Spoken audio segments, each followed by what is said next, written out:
¿Qué tal, mi buen Armando? Excelente noche para todos ustedes, para ti, para los amigos de la comunidad. Que tengan una agradable noche. Espero que estén frescos ahí donde están, porque aquí estamos asándonos. Sí, me Me imagino. siento pollo en la rosticería. Así es, profesor. Aquí también anda haciendo un poquito de calor. Y bueno, para los que no lo conocen, profesor, preséntese. Como no, con todo gusto, servidor de ustedes, Jorge Pérez Hernández, de la ciudad de Papantla, de Odarte, Veracruz. Pues mire, vamos a iniciar, son 3 relatos para todos ustedes. Ujú. Quiero comenzar con uno que me fue compartido por dos amistades, dos grandes amigos, mi tocayo, Jorge Guillermo, y su esposa Ana Karen. Bien. Los tres laboramos los sábados en una escuela que, como es sabatina, es la Universidad Pedagógica Veracruzana, similar a la UPN, pero a nivel estado, a nivel estatal. Esta institución da sus servicios, brinda sus servicios en las instalaciones de una escuela primaria. Aquí en Papantla tenemos varias escuelas que son escuelas pues de gran trayectoria, de mucho renombre, escuelas antiguas. Las dos grandes escuelas principales que tenemos aquí en Papantla, que tienen una gran historia, son la escuela Donato Márquez Azuara y la escuela María Gutiérrez. Las dos son escuelas primarias. Estas escuelas tienen, pues me atrevo a pensar que mínimo 100 años de antigüedad, si no es que más. Inicialmente la escuela de Donato Márquez Azuara se le conocía como la escuela de varones, y a la escuela primaria de María Gutiérrez se le conocía como la escuela para señoritas. Sí. Porque en aquellos años todavía me tocó en mis tiempos de primaria, pues en la Donato Márquez solamente niños y en la María Gutiérrez solamente niñas. Más adelante, creo que fue a finales o mediados de los 70, creo que fue a finales, ya comenzaron a permitir que en ambas escuelas asistieran niños y niñas sin ningún tipo de inconveniente, pero en sus inicios, ¿verdad? La década de los 50, 60 eran muy prejuiciosos en cuanto al contacto de niños y niñas. Pero en fin, la Escuela Primera María Gutiérrez es una escuela que tiene, pues digamos, la característica de que fue uno de los primeros edificios que se construyeron considerando algún posible sismo. Es un edificio que, digamos, que si se cae por un temblor, una parte de él no afecta a los demás porque están todos separados bajo cierto criterio de construcción muy novedoso para su época. Esta escuela, pues yo no lo sabía, eso lo supe hace más o menos un mes cuando mis compañeros que mencioné, Karen y mi tocayo Jorge, me empezaron a platicar sus vivencias, porque ellos son encargados, entre otras cosas, de hacer el aseo de salones, oficinas, domos, canchas, etcétera, y obviamente eso se tiene que hacer una vez que concluyen las labores académicas. Y vamos a comenzar con este primer relato sucedido en esta escuela. Tenemos una oficina designada para la universidad, lo que sería una rectoría, llamémosle así. Es un espacio habilitado únicamente, ¿verdad?, para maestros, para el administrativo, para el director en su oficina, y un espacio de almacenamiento. Uno de ellos está haciendo el aseo al interior, hace el aseo, limpia las oficinas, y pues una vez que concluye, sale de ese espacio, cierra la puerta, la asegura con el candado, y ya cuando está a punto de retirarse, tocan la puerta como si una persona se hubiese quedado al interior, cuando no había absolutamente nadie más que el intendente, que hizo el aseo y con la misma se retiró. Y cuando él está en el pasillo, cerrando la puerta por fuera y asegurándola, es cuando escucha esos toquidos. Y eso alrededor de las 9 de la noche. ¿Qué hace él? Deja todo, agarra sus triques y se retira sin decir nada. En un segundo momento, posterior, su esposa está haciendo el aseo, recogiendo, barriendo una de los domos, de los pisos del domo, pero pues es mucha basura y tiene que mover las bolsas negras hacia los contenedores. Mi compañera es una compañera pues menudita, delgadita, ¿verdad? Obviamente hay labores que superan su fuerza física, y teniendo ya pues ya las bolsas de basura, empieza a llamar a un segundo intendente. Ella me asegura que lo está viendo a tantos metros de distancia, en una parte donde están los salones, pero como están encontrados y hay pasillo, es una zona oscura. Sí.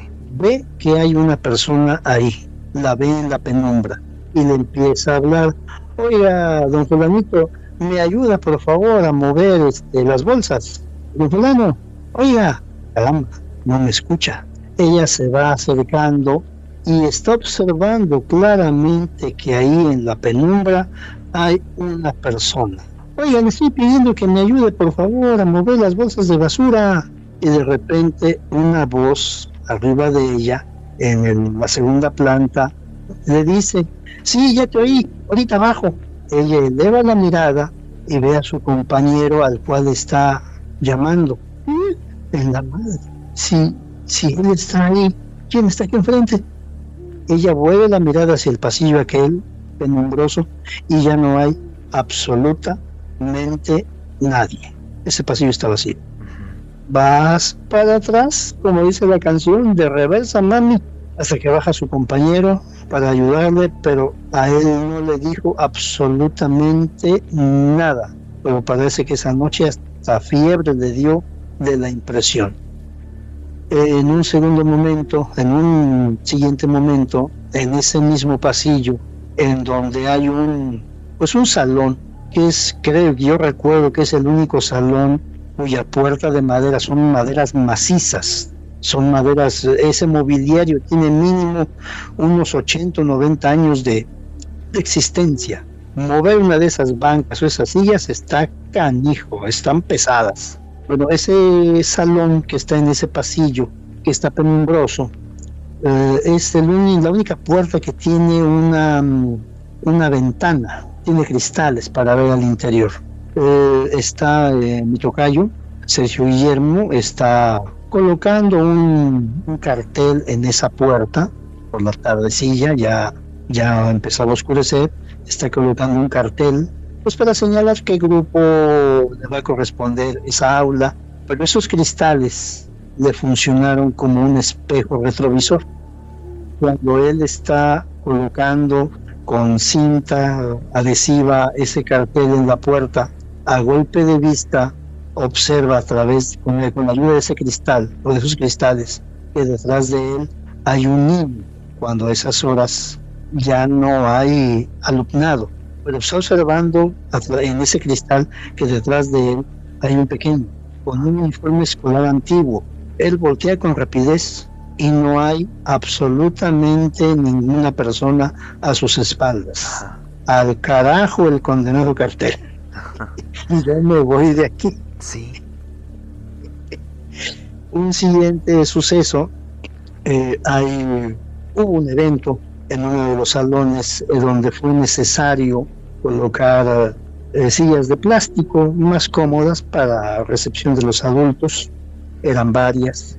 Llega el momento en que termina el evento y pues obviamente los intendentes tienen que recoger el mobiliario, dejarlo en cierto espacio y colocar el salón con sus muebles propios para los pequeños. Está uno de los intendentes haciendo su labor cuando le arrojan una silla de plástico.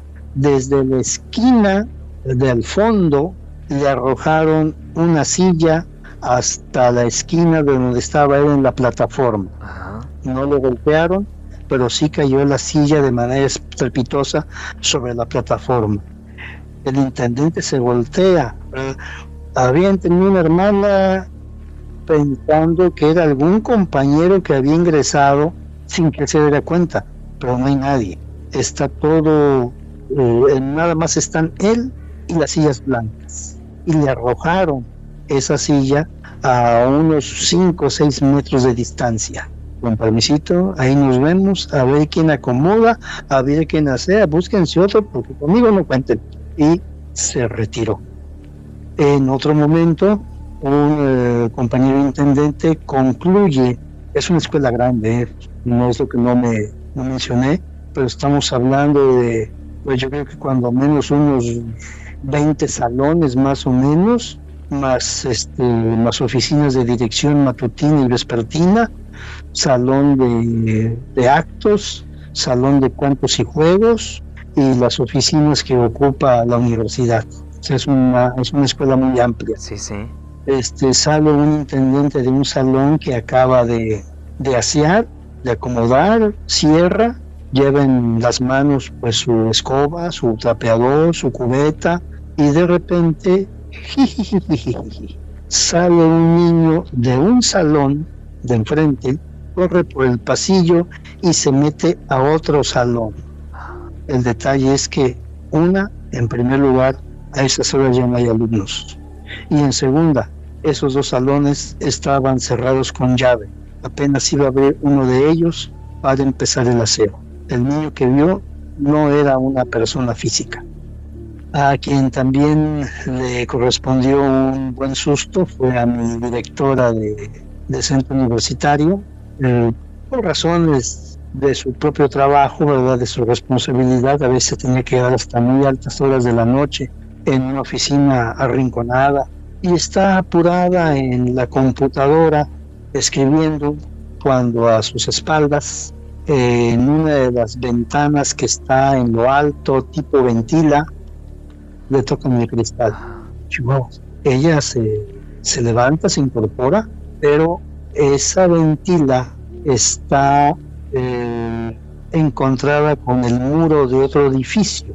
Por ese espacio que hay entre la pared de esa oficina y la pared del edificio contiguo, no cabe una persona, en absoluto. ¿Qué será? Bueno, ella continúa su labor y nuevamente golpes en el cristal. En la maceta que se encierra, le habla a unas personas: ¿sabes qué? Vengan por mí porque no me atrevo a salir. Llegan 3 personas que tenían llave de los candados de la escuela, porque son 2 portones muy amplios. Esa escuela se puede ingresar por 2 calles distintas, abarca lo de 2 calles. Entran y está la maestra completamente pálida, asustada, porque ¿quién rayos está tocando el cristal de la ventana si ahí no cabe nadie? Y son golpes duros, son golpes contundentes, como alguien que tocase una puerta para que le fuese abierta y permitir el acceso. Cuando están las personas y pretenden tranquilizar a la profesora, nuevamente otra vez: chale, vámonos todos, olvídate del trabajo. Salieron como chiflido, por no decir otra cosa. Pues esos son algunos de los sucesos que se han dado en esta escuela. Posiblemente otro compañero maestro que fue alumno mío en la universidad, somos compañeros de trabajo, me cuenta que le pasó la siguiente experiencia en esa misma escuela. Él llega a su hora, se dirige al salón que le corresponde para recibir a sus niños de primaria en el turno vespertino, pero encuentra al intendente, portero, como queramos llamarle, que está enfrente de la puerta de su salón, enfrente, sentado en el pasillo, con las llaves en la mano y tembloroso y lloroso. ¿Qué sucede? ¿Recibiste alguna mala noticia o te sientes mal? No, maestro. A ver, ¿qué pasa? Dime. Es que no me dejan abrir el salón. ¿Cómo? No me dejan abrir el salón. ¿Quién no te deja abrir? ¿El director, la directora? No es eso. Alguien adentro no me deja abrir. ¿Qué? ¿Te echaste unas? No es eso, maestro. La neta, la verdad. Quiero abrir la puerta y cuando le estoy abriendo, me la empujan, la cierran. A ver, dame esas llaves. Ay, digo, no le creía. Gira la llave, empuja y efectivamente, como si una persona estuviese del otro lado, empujan con fuerza la puerta para cerrarla nuevamente. En la chapa, él voltea a ver a su compañero y él, con la vista llorosa, desde abajo, sentado en el piso, ya ve cómo es, ¿verdad, maestro? Él hace lo siguiente, por pura ocurrencia, por pura puntada, él toca la puerta, golpea. Soy el maestro Marcelino, me toca dar clase en este salón. Por favor, permíteme la entrada porque van a llegar mis niños. Por favor, déjame pasar. Mete la llave, la gira y puede abrir con toda facilidad. Entró, subió a la plataforma. Te agradezco que me hayas dejado pasar. Quiero que me permitas dar mi clase con mis niños. No quiero que los asustes, por favor. Este es el salón que me asignaron, así que pues aquí vamos a trabajar. Gracias. Jamás volvieron a impedir la entrada a ese salón, pero sí estaba muy asustado el intendente. Claro. ¿Usted en alguna ocasión, profesor, ha necesitado pedir permiso para un salón, que eso no pase, para que eso no pase? No, en absoluto, jamás, nunca. No, para mí fue muy novedoso, llamémosle así, estas situaciones que me han compartido. Yo sabía que efectivamente se escuchaban voces, se escuchaban pasos en los pasillos, válgase la expresión, pero nunca me habían compartido que se dieran fenómenos de esta clase. Y dice que es ahí mismo en esa escuela donde usted trabaja, ¿verdad? Exactamente, donde yo laboro los sábados. Eso para mí fue pues muy sorprendente, y eso fue a raíz de que a esta compañerita le compartí algunos de los relatos que están aquí en tu canal. Gracias. Y ya ella me compartió junto con su esposo pues esas vivencias que han tenido. Afortunadamente a mí no me han pasado, ni quiero que me pasen, ¿verdad? ¿Cómo, profesor? Pero sí estaría dado usted a que si pasa algo estaría prevenido. Es muy difícil que uno esté prevenido en este tipo de cosas. Por mucho que uno diga que estoy preparado, yo considero que no. Comprendo. Muy bien, profesor, pues adelante, procedamos. Muy bien. Mire, hay otra institución educativa donde yo estudié, donde hice mis estudios preparatorios de bachillerato, que es conocida como la Escuela Preparatoria Papanteca, conocida actualmente como Escuela Oficial Bachilleres Papanteca. Ahorita es una escuela, un plantel que debe de albergar más o menos a un millar de alumnos. Esa escuela funciona, ahorita ya hay más edificios obviamente, pero los terrenos en donde fue construida y los edificios o edificio que fue habilitado como plantel anteriormente fue un hospital. Tengo entendido que fue el hospital civil, que posteriormente cambió de domicilio, de ubicación. En mis tiempos de estudiante, ciertamente yo había escuchado pues que según ahí había fantasmas. Yo iba en la tarde, entraba a las 2 de la tarde, 3 de la tarde, y salíamos a las 7 o a las 8, a veces a las 9, dependiendo del día y dependiendo de las asignaturas. Sí. Pero en lo personal nunca vi ni sentí ninguna experiencia paranormal, aunque algunos compañeros decían que era verdad, a tales horas de la noche. Bueno, por favor, ¿qué rayos estás haciendo tú en la escuela a las 11, 12 de la noche? Por favor, no inventes. Si salimos a las 7, lo que menos quiero es estar en la escuela. ¿Yo qué rayos voy a venir a esas horas? Sí. Sin embargo, hace ya tiempo, unos estudiantes me compartieron lo que les sucedió a una pareja de novios ahí en esa institución. Para que nos ubiquemos un poquito, si entramos a ese plantel del lado derecho, está el último salón, uno de los más alejados, ya colindando con una parte que llegamos es montosa, o era montosa en mis tiempos, y pues ahí aprovechaban las parejitas para ir a echar novio. Sí. Claro que cuando se iba la luz, eso era una oscuridad completa y total.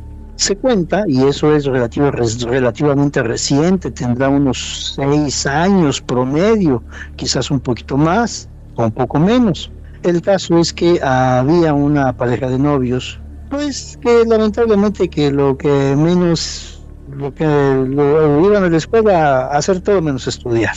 Usualmente se escapaban algunas clases para irse ahí a la parte, pues, que le comento, detrás de ese salón, que había como un campito, como un área verde, y pues ahí se dedicaban al abacho-becho, ¿no? A cultivar las relaciones interpersonales.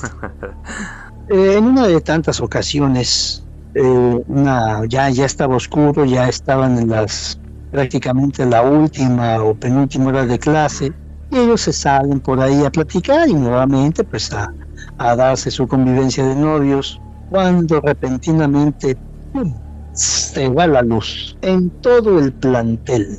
Empieza el griterío de todos los chamacos, unos por miedo y otros nada más por escandalosos. Sí. Se escucha el ruido de bancas que avientan o que tiran al suelo. La muchacha trata de volver al salón y el otro dice, pues ¿a dónde vas? No vemos nada, está muy oscuro. Es que mi mochila, ahí la van a dejar. ¿Qué te pueden quitar? Nada, vamos a esperar a que se salgan todos y ya volvemos y buscamos nuestras cosas. Están abrazados los dos, cuando repentinamente cada uno de ellos afirma lo mismo. A ella le dieron un tirón de cabello tan fuerte que la tiraron al suelo. Él señala que la estaba abrazando cuando repentinamente se la jalaron de entre los brazos, se la retiraron con fuerza y ella gritó ¡ay!, y escuchó el golpe de su cuerpo en el suelo, amortiguado por el pasto o el zacate. Él trata o hace el ademán de acercarse a ella para levantarla, cuando él le plantan un empujón en el pecho y lo estrellan contra la pared del salón, la pared externa. No había nadie, era imposible. Cuando ellos estaban ahí, estaban solos, no había ninguna persona. No era posible que alguien del salón llegara a ese sitio, a ese punto, y los localizara para agredirlos. Cuando vuelve la luz, ellos se van despavoridos. Ya ninguno de los dos esperó al otro, se fueron tendidos como bandidos. Quedaron muy afectados emocionalmente por la impresión, pero mucho más ella. Tan es así que quedó impresionada que ella empezó a encanecer. Su cabello empezó a volverse canoso de la impresión que se llevó, porque ella afirma, una mano se metió en mi cabello, me lo sujetaron y me dieron el tirón hacia abajo. Él afirma, yo sentí 2 manos duras que me arrojaron, me empujaron, me dieron un golpe y me estrellaron contra la pared. Yo tiraba de manotazos hacia los lados para ver quién me había agredido, pero no había nadie.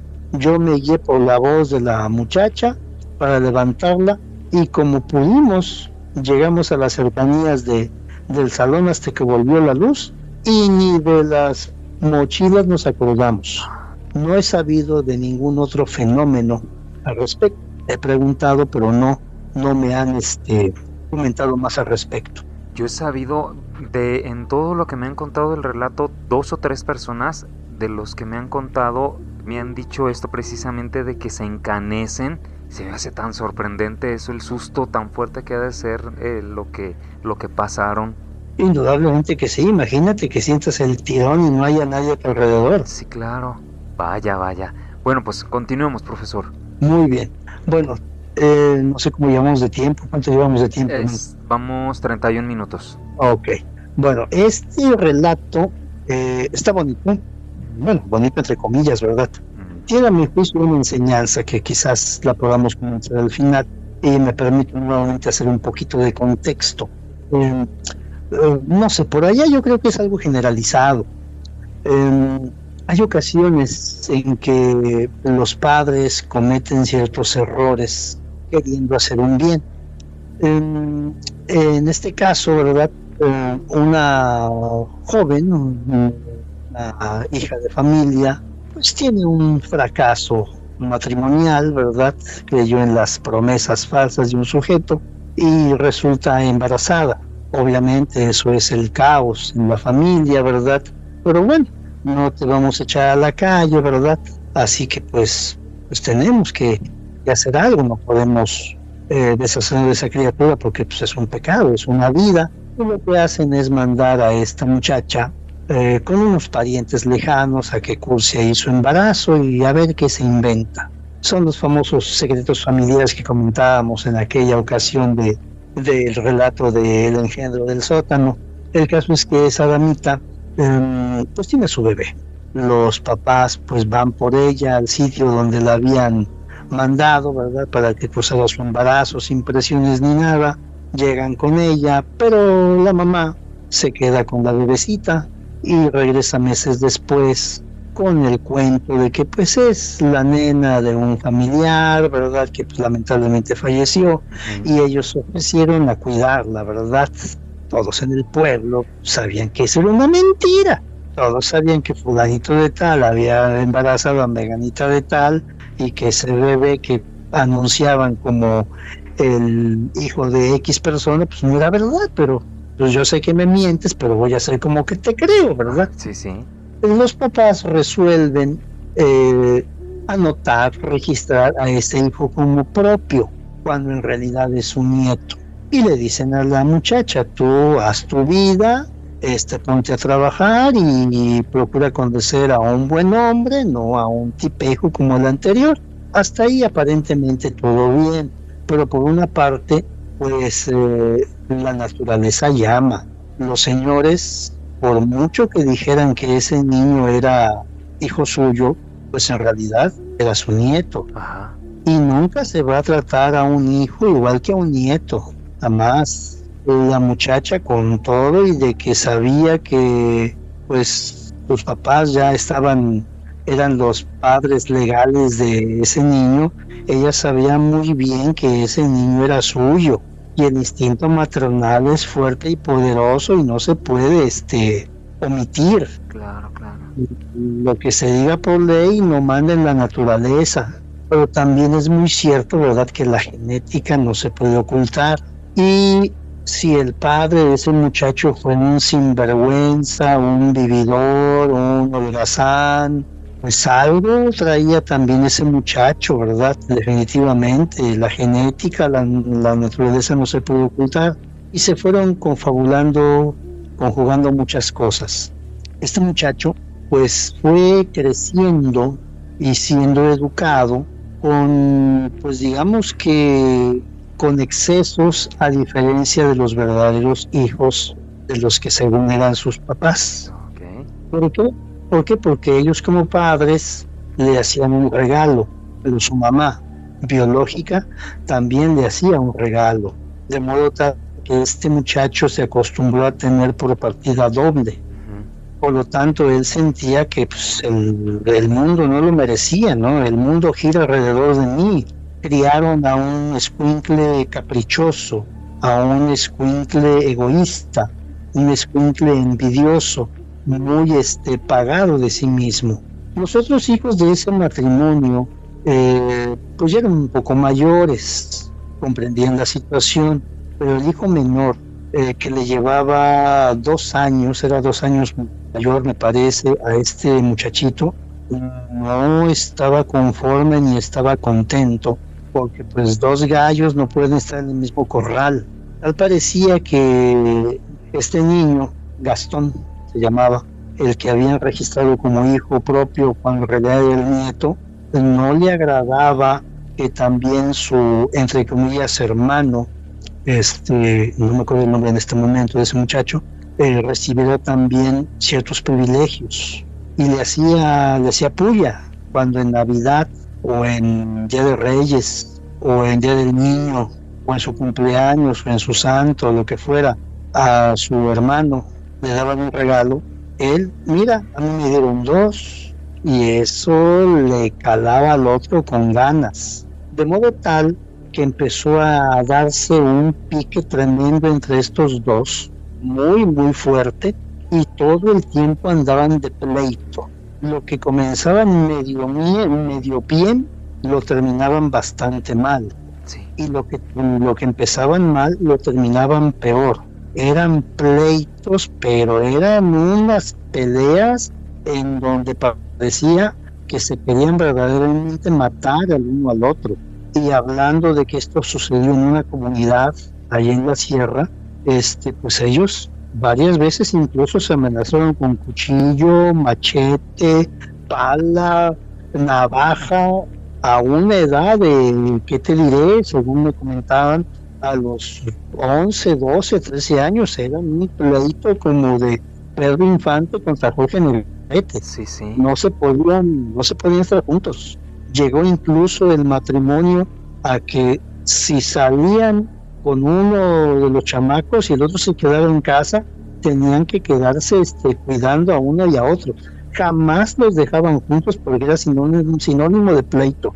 Se cuenta que a veces tenían unas batallas campales donde verdaderamente se querían matar, se golpeaban como hombres, a puño cerrado, a patadas, pisotones, intentos de estrangulamiento, en donde los vecinos pues se dejaban venir 2, 3, 4 personas para separarlos porque parecían perros de pelea. Eso preocupaba mucho a los papás, y finalmente le dicen a uno, ¿sabes qué? Le dicen a la mamá biológica, ¿sabes qué? Cometimos un error, te vas a tener que llevar a tu hijo, porque estos dos se van a matar. Eso incrementó llamémosle el rencor de Gastón hacia su, entre comillas, hermano, que en realidad sería como su tío, pero nunca se vieron ni como hermanos y no sabían, ¿verdad?, hasta mucho después, que en realidad eran tío y sobrino. El problema que tuvimos ahí, que se tuvo, es que Gastón nunca respetó a su madre como tal, que la veía como una hermana, de igual a igual, y nunca respetó a sus padres, porque finalmente supo que no eran sus padres, eran sus abuelos. Sí.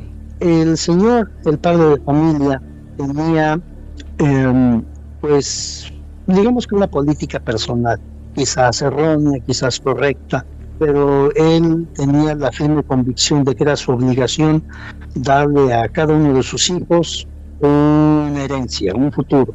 A sus hijas les dio terreno y creo que una parcela. Te casas, pero eso es tuyo. A su hijo, le ofreció carrera, ¿sí?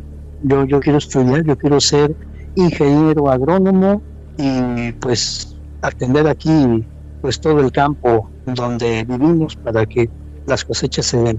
El Gastón no quiso estudiar, él quería hacer negocios. Ajá. El inconveniente de este muchacho Gastón es que Daniel era el hermano, ya me acuerdo de Daniel, pero Gastón decían que era idéntico a su padre al que nunca conoció.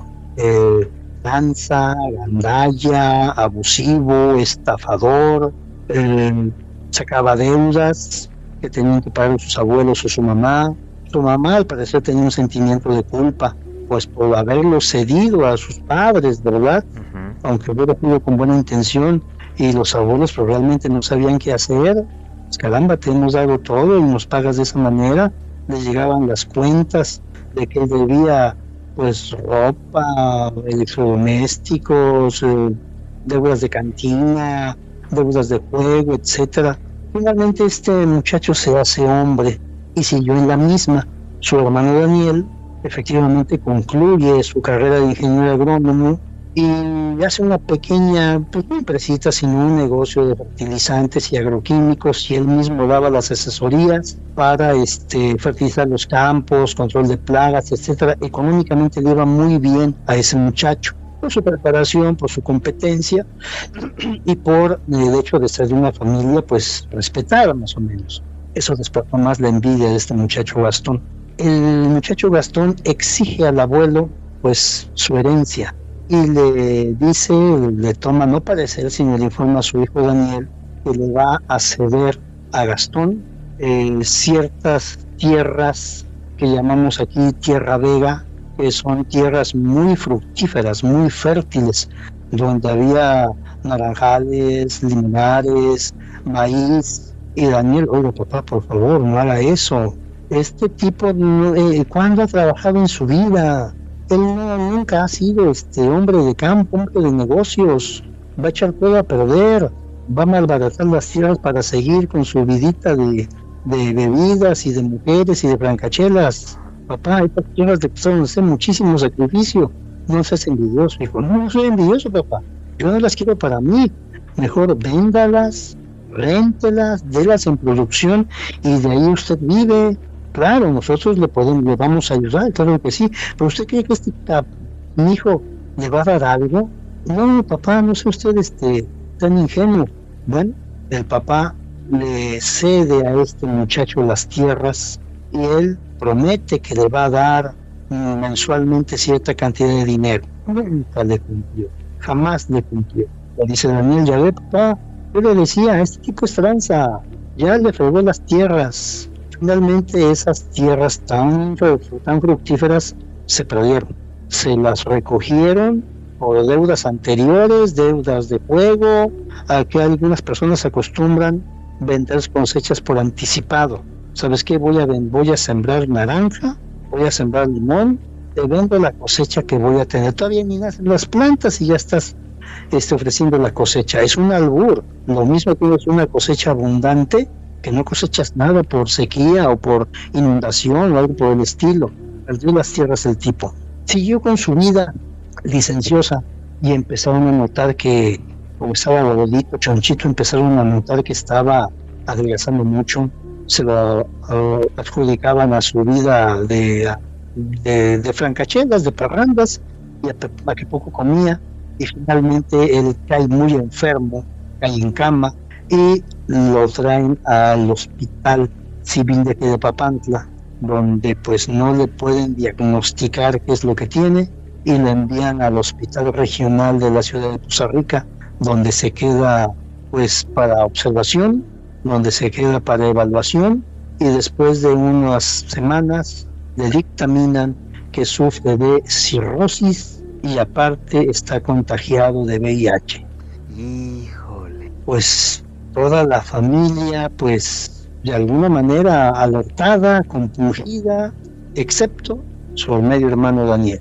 Todos visitaban al enfermo, le daban alientos, le daban algunas mentiras piadosas, excepto Daniel.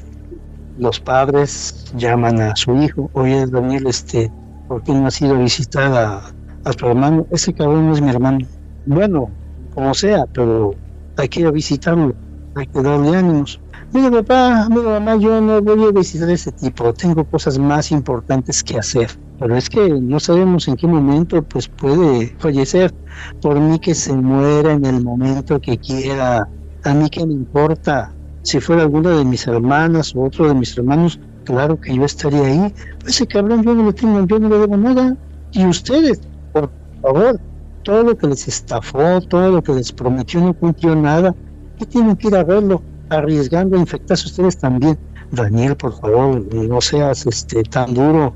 Él ya está en las últimas. Y qué bueno, Daniel, por favor. No, yo no soy hipócrita. Si se lo va a llevar, pues nada que se lo lleve. A mí qué, más oxígeno para los demás. Oye Daniel, hay que, vamos a hacer una cooperación para los medicamentos de tu hermano, que son muy caros. ¿Medicamentos? Mira, mamacita, si fueran para usted o para mi papá, no necesito pedir cooperación. Yo los compro, no hay necesidad. Yo sé que mis hermanas son esposas y no tienen ingresos propios, aunque quieran distraer unos pesitos de su gasto. Si fuera para ustedes, adelante, o para ellas, o para mi hermano verdadero. Pues sí, cabrón, no voy a desperdiciar mi dinero. Daniel, por favor, es una caridad. Mira, mamacita, si vamos a seguir con esa discusión, yo me retiro, ahí nos vemos. Jamás visitó al enfermo y ¡pum!, se peló. A un enfermo a un fallecido por VIH, tengo entendido, no lo pueden sepultar, tienen que cremarlo. y pues hay que pagar la cremación. A mí junten leña y quémenlo y yo ya pagar lo que cuesta una cremación.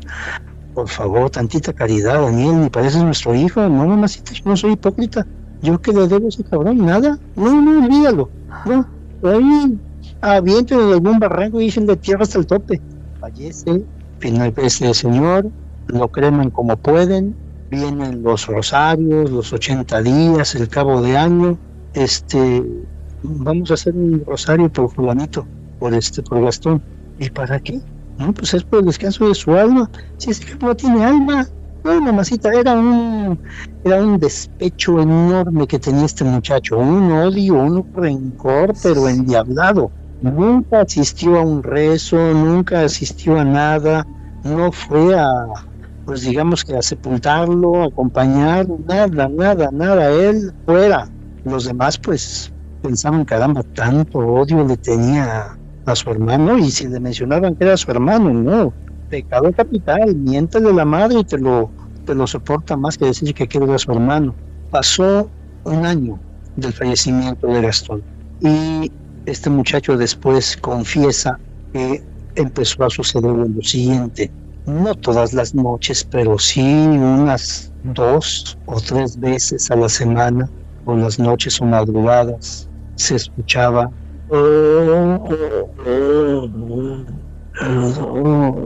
y Daniel se despertaba en su cama. Dios mío, ¿qué fue eso? Un lamento, ¿pero dónde? De nuevo.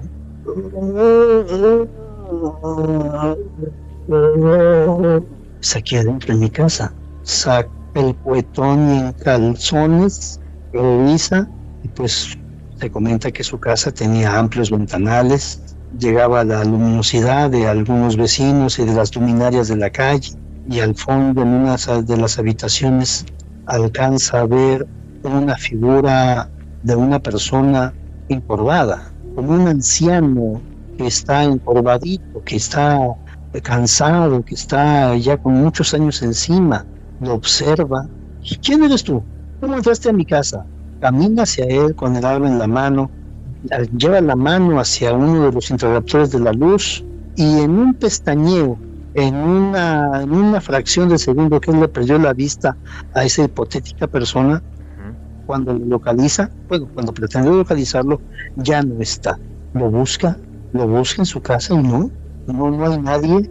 Carajo, pues ¿qué habrá sido? No, a lo mejor lo soñé o fue una alucinación. Bueno, se regresa a su cama, se acuesta. Noches después, otra madrugada.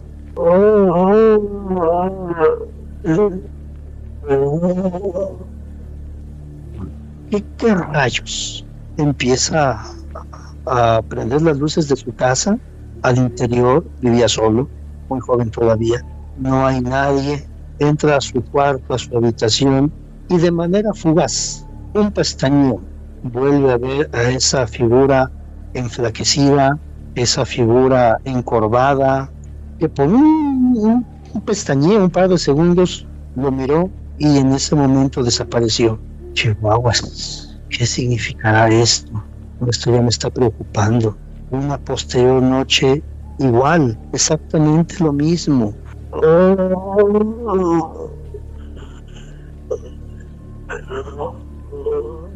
Ya se levanta hecho la mocha y lo ve cerca de la puerta de su recámara. Lo ve efectivamente igual, una figura como de un anciano muy, muy delgado, encorvado, que pues difícilmente podía sostener su cabeza, y que solamente giró un poco su cabeza y le lanzó una mirada como de tristeza, como de congoja, como de mucho dolor o mucha pena, y desapareció de su vista. Caramba, ¿qué será esto? ¿Qué significará? Él era muy escéptico. Un domingo su mamacita los invita a todos a una comida. Él pues acude, lleva varios presentes, ¿verdad?, para comer. Y en la comida, su mamacita les dice a todos: ay, hijos, qué sueños tan feos he tenido. ¿Qué sueños, mamacita? Fíjense que he soñado con Gastón. ¿Con Gastón?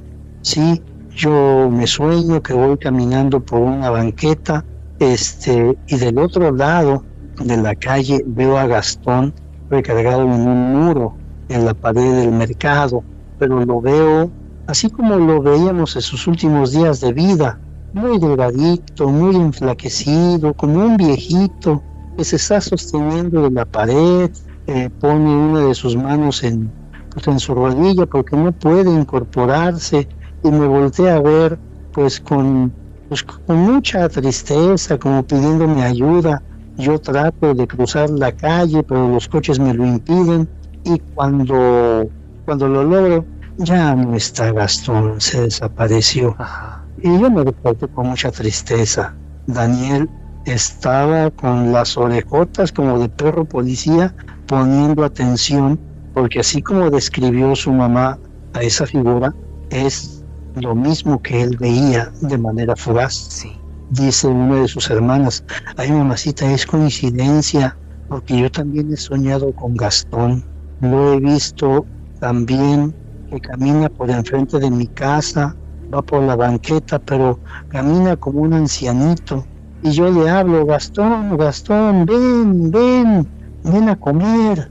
Y él, con muchas dificultades, se da la vuelta, así con mucho dolor, y lo veo flaquito, así como lo veíamos, puro huesito, nada más, el puro pellejito colgando, y me mira y como que me da las gracias y se da la vuelta y sigue caminando. Y a mí me da mucha tristeza ver a Gastón de esta manera. Y en esa comida él se entera de que varios han soñado a Gastón en esas condiciones. Él ya no dice absolutamente nada, pero esas visiones se fueron repitiendo muchas veces, y a él ya lo tenían bastante preocupado y temeroso. Que te despierten ese tipo de quejidos o lamentos en la madrugada en tu propia casa, pues a cualquiera le pone los pelos de punta. Por supuesto. Finalmente, él acude, no con su mamá, acude con el párroco del pueblo. Padre, quiero platicar con usted. Sí, claro que sí, es en confesión. Pues miren, no es confesión, quiero que usted me escuche como amigo, que me escuche como si fuera mi papá. Claro que sí, hijo, pasa. Mire, me ha estado pasando esto, yo lo veo con claridad por segundos. Yo no lo he platicado con mi familia, pero lo que mi familia me ha platicado, que he escuchado, lo que ellos ven en sus sueños, es lo mismo que yo veo con mis propios ojos. Por fracciones de segundo, pero lo veo. Empiezan a platicar y el padre le dice: mira, hijo, tú odiabas o tenías rencor por el fallecido, hermano o sobrino, problema de la familia. Mira, cuando una persona fallece, necesita llevarse el perdón de todos. Tú me dices que nunca lo visitaste, ni nunca acompañaste al entierro, a la sepultura, nada. Mira, hijo, yo lo que te voy a decir es lo siguiente: esa persona es ahora un alma en pena, no por tu culpa, sino que simplemente no ha recibido el perdón que necesita para entrar al reino del Señor. Y pues el rencor no solamente afecta a quien va dirigido ese sentimiento, sino también a uno mismo, más a uno mismo, el que lo siente, el que lo expresa, el que lo anida. Quiero decirte lo siguiente por tu bien y por el bien del difuntito. Ves a su tumba, llévale unas flores si quieres, llévale una veladora si quieres, hazle una oración si tú quieres, pero bríndale tu perdón. Bríndale tu perdón. Si él tiene algún pecado, alguna fechoría, como tú dices, pues será otra persona o otra autoridad la que lo juzgue y le brinde el castigo que se merece. ¿Quiénes somos nosotros para castigar a los demás? Haz eso. Y si está en tu corazón brindarle pues una misa, un rosario, hazlo. Te aseguro que te va a beneficiar tanto a ti como a él. Bien, padre, está bien. Voy a hacer lo que usted me dice. Está bien, sí, tiene usted razón. Saliendo de la iglesia, el muchacho fue al mercado, a la florería, compró un ramo muy bonito, unas veladoras. Ahí donde compró las veladoras, compró un librito de oraciones, que le recomendaron. Compró unas bebidas también, fue al cementerio, las colocó, empezó a hablarle a su difunto. Se cuenta que ahí se quebrantó y pidió perdón con mucho sentimiento, con mucha emoción, rezó, hizo las oraciones de aquel librito y que al final, pues ya a modo de broma, él decía que, mira Gastón, yo sé que esto te ayudó a llevarte a la tumba, pero yo creo que ahorita ya no te va a hacer ningún daño. Aquí te dejo unas cervecitas, te dejo una copita y pues vamos a echarnos una los dos. Sí. Destapó dos cervezas, dejó una abierta en la tumba y otra se lo tomó él. Dejó la letra ahí. Gastón, vamos a olvidarnos de pleitos de chamacos. Que descanses. Hasta luego. Se retiró. Dice este muchacho a quien me compartió la historia que salió del cementerio sintiendo que un peso enorme se había quitado encima de sus hombros. Ajá. Llegó a su casa, le habló a su mamá. Mamacita, que te quiero hacer una pregunta. Dime, hijo, dime, ¿qué necesitas? Podemos hacerle unos rosarios a Gastón aquí en la casa. ¿Cómo dices? Que si le podemos hacer a Gastón unos rosarios aquí en la casa. Por los que yo, la misma cantidad de rosarios a los que yo no fui. ¿Y eso, hijo? Es una cuestión personal, mamacita.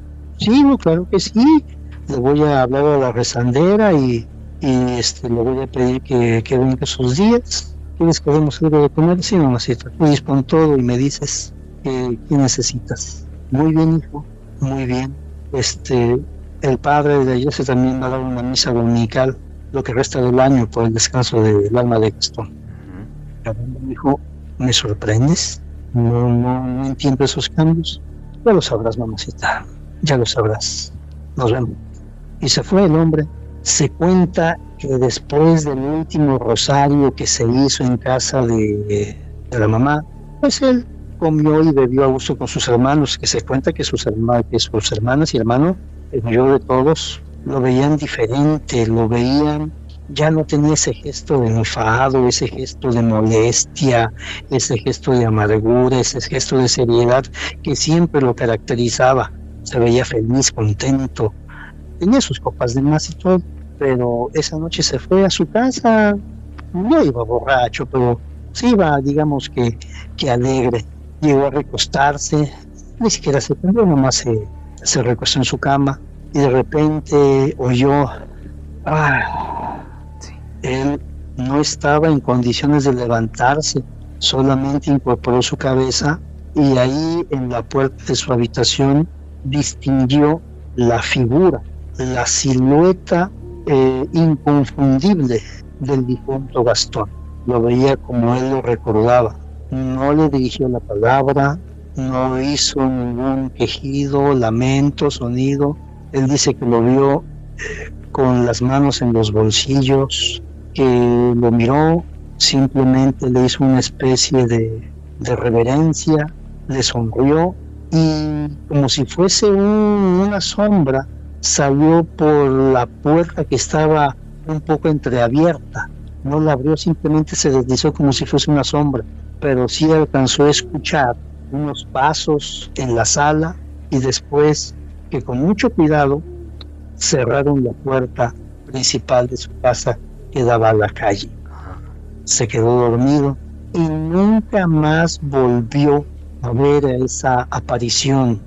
Ya cuando platica con su mamá y le explica el porqué de aquel cambio que tuvo, la doñita le explica, mira hijo, el perdón es muy importante, el perdón es muy importante tanto para el que lo da como para el que lo recibe. De manera importante para Gastón obtener tu perdón, que por eso lo veías desmejorado, y cuando lo brindaste el perdón, ya lo viste finalmente como lo conocimos, llenito, gordito, sonriente. ¿Sabes qué, hijo? Gracias a ti, tu hermano alcanzó ya el perdón divino, ya debe de estar al lado del Señor.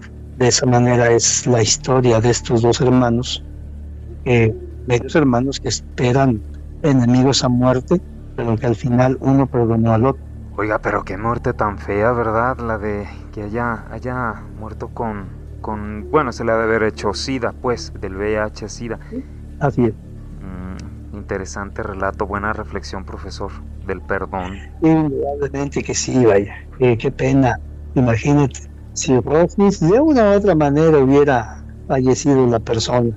Cirrosis y SIDA. Sí, pues yo le voy a decir una cosa, profesor. Yo la veo difícil en mi vida personal, en las vivencias que he tenido con tíos y eso, que han afectado en mi familia. Yo lo veo bien difícil perdonar a alguien si sucediera esta misma situación. Yo no quiero saber nada de eso y ya. Ahí en este caso, pues bueno, a lo mejor por ser hermanos, ¿no? Pero yo en mi caso, yo no soy quien para perdonar y con eso me libro. No sé usted. Pues es difícil, ¿verdad? Sí, se vuelve Yo difícil. quiero pensar que esa experiencia para este muchacho, pues, caramba, que se le parezca a alguien así en esas condiciones, pues, sí, es difícil, ¿verdad? Y tengo un compañero que, pues sí, también tiene cierto rencor con ciertas personas. Y pues, le digo, ¿sabes qué? Pues el rencor no es bueno. No, pues no. No te digo que perdones tal vez, pero pues no sostengas ese sentimiento permanente en tu vida, ¿no? Es algo que tarde o temprano nos afecta, es una infección que corroe el alma. Claro. Bueno, pues estuvo genial, profesor. ¿Hay algo más que nos quiera contar que tenga por ahí? Pues mire, nada más quisiera hacer una actualización que me habían solicitado, que me habías pedido que tuviera presente. A ver. Cuando me comentaron el relato pasado de la bruja que secuestró a la bebé y que finalmente al parecer se llevó al oficial de policía. Sí, no sea malito, para las personas que no han visto el video, nos recuerda más o menos, así un súper resumen. Sí, claro que sí. Es 2 policías que fueron convocados por una ancianita porque había sido secuestrada su nieta y ellos van en la búsqueda de la bebé perdida que resultó ser robada por una bruja. Encuentran la casucha de la bruja, localizan a la bebé y se enfrentan a esa entidad, a esa bruja. Pero lamentablemente el policía que la enfrentó para que su compañero pudiese poner a salvo a la nena no salió de la casa. Se comprende que fue asesinado por aquella mujer. Yo concluyo que el tronido que escuchó el policía que